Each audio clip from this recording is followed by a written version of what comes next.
Seeing enables believing. It's part of the evidence. Were there any eyewitnesses?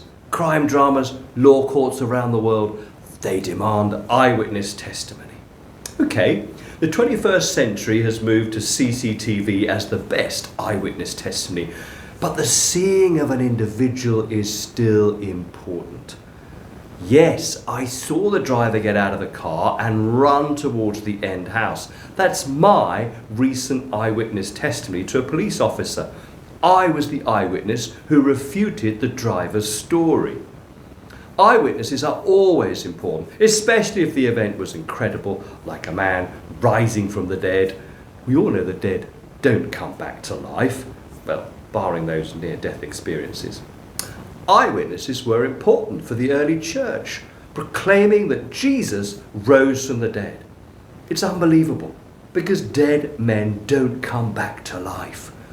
Jesus was very dead, clearly dead to the Roman centurion, dead enough to be buried in a tomb for 3 days.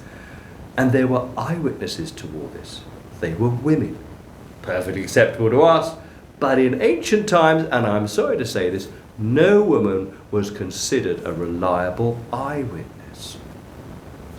Eyewitnesses to Jesus' death, burial, and rising to new life were all women.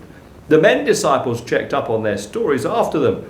If the culture said women were not acceptable witnesses, the gospel writers' reliance on them only shows how much more likely what they saw had actually happened.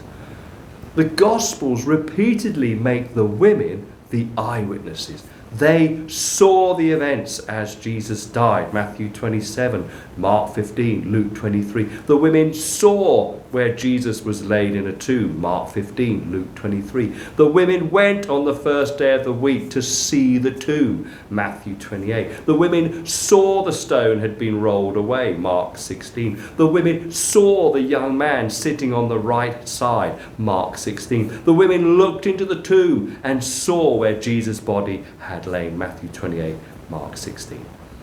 I can't make it any clearer. Jesus had died, was buried, and had risen to life again. Good Friday and Easter really does change everything. The eyewitnesses saw those key events. Seeing enables believing.